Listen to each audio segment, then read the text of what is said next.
এই 17টা বছর ওদের নেতারা মাহফিলে 52 মিনিট 53 মিনিট 54 মিনিট পর্যন্ত বক্তৃতা দিয়েছে।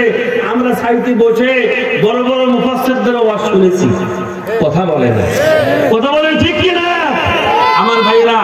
তাহলে এই জমিন আল্লাহ তাআলা সুযোগ করে দিয়েছে, তাহলে এই সুযোগে আমরা সৎ কাজ করবো, নেক কাজ করবো, ভালো ভালো কাজ হলো করবো, ইবাদত করবো শুধুমাত্র কেবলমাত্র। জোরে বলুন কার?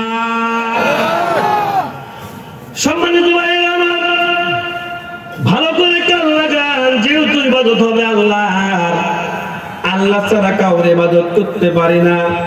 বন্ধুরে ভালো করে কান লাগান। হযরতে রাসূল করিম সাল্লাল্লাহু আলাইহি ওয়াসাল্লাম মসজিদে নামাজ পড়েছেন। যেমন আমাদের দেশের ইমাম সাহেবেরা ফজরের নামাজের পর পূর্ব দিকে মুখ করে, এরপরে আসরের নামাজের পর পূর্ব দিকে মুখ করে তাসবিহ তাহলিল পড়ে, সুবহানাল্লাহ আলহামদুলিল্লাহ আল্লাহু আকবার, এরপরে যা পারে দোয়া করে সেখান থেকে বিদায় নিয়ে চলে যায়। কথা বলেন ঠিক না ঠিক? দেখুন ইমানদার কাকে বলে, আল্লাহর ইবাদত কাকে বলে? ভাইরা আমার, ইবাদতের মধ্যে কোনো শিরক থাকা যাবে না, কোনো কুফরি থাকা যাবে না, ইবাদতের মধ্যে কাউকে অংশীদার করা যাবে না, ইবাদতের মধ্যে আল্লাহর বরত্ব মহানত্ব থাকবে, ইবাদতের মধ্যে খুশু থাকতে হবে, ইবাদতের মধ্যে আল্লাহর প্রেম, আল্লাহর ভালোবাসা, আল্লাহর মহব্বত জন্মাতে হবে।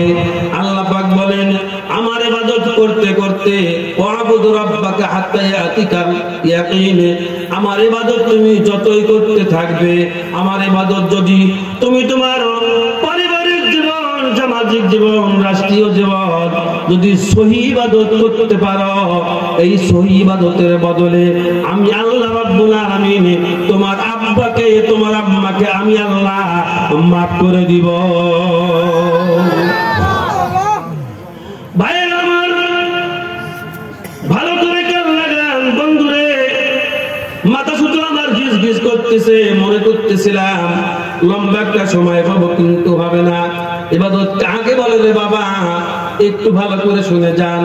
আজকে অনেক মুসলমান আছে আমার ভাইরা জিহাদ কি বুঝি না, বলে যারা জিহাদ, এই দেশে তো জিহাদের প্রয়োজন নাই, জিহাদের কথা শুনলেই তারা আমাদেরকে সন্ত্রাসী বলে, মৌলবাদী বলে, জঙ্গিবাদী বলে। কথা বলেন ঠিক না ঠিক? অথচ মুসলমান আল্লাহর পয়গম্বর জনাবে মুহাম্মদ রাসূলুল্লাহ সাল্লাল্লাহু আলাইহি ওয়াসাল্লাম, আমরা এমন নেতা পেয়েছি, আমরা এমন একজন শিক্ষক পেয়েছি, আমরা এমন একজন কমান্ডার পেয়েছি, আমার ভাইরা সূর্য উদয় থেকে অস্তমিত পর্যন্ত, পৃথিবীর শুরু থেকে কিয়ামত পর্যন্ত, আমার ভাইরা এমন কোন জিনিস নাই আল্লাহ রাব্বুল আলামিন তার নবীর মাধ্যমে, আল্লাহ রাব্বুল আলামিন এই কালামুল্লাহ শরীফের ভিতরে খুলে খুলে বলেন নাই। সিল্লিয়া বলেন সুবহানাল্লাহ।